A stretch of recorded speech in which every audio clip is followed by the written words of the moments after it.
রবীন্দ্র সরোবরের ধারে gallery gold, আর সেই gallery গোল্ডে চলছে অসাধারণ আলোকচিত্র প্রদর্শনী। কলকাতার তাবড় তাবড় 22 জন চিত্রগ্রাহক তাদের অসাধারণ কাজের সৃষ্টি নিয়ে চলে এসছে গ্যালারি গোল্ডে। আর এই আলোকশিল্প প্রদর্শনী চলবে কিন্তু আগামী 30 তারিখ পর্যন্ত, মানে আসছে রোববার পর্যন্ত। গ্যালারি গোল্ড নিশ্চয়ই কারোর অজানা না, কিন্তু যারা জানো না তাদের জন্য বলছি, একদম রবীন্দ্র সরোবরের ঠিক বিপরীতেই কিন্তু এই গ্যালারি গোল্ড।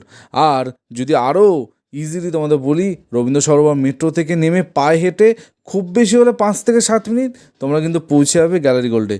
সুযোগ থাকছে এই অসাধারণ চিত্রগুলো ক্রয় করারও। আর হ্যাঁ, একদম সাধ্যের মধ্যে, তোমাদের কোনো রকম অসুবিধা হবে না। যদি তোমাদের ফটোগ্রাফি ভালো লাগে, যদি তোমাদের ক্যামেরায় খুটকুট করে ছবি তুলতে ভালো লাগে, তো অবশ্যই গ্যালারি গোল্ডে পৌঁছে যাও এই রোববারের মধ্যে। কারণ এইখানে যেই ছবিগুলো তোমরা দেখবে, সত্যি মানে মন ভরে যাবে, এইটুকু তোমাদের বলতে পারি। অসাধারণ সব কাজের নিদর্শন গ্যালারি গোল্ডে আমি দেখে এসেছি, আর চাইবো তোমরাও এই রোববারের মধ্যে পৌঁছে যাও।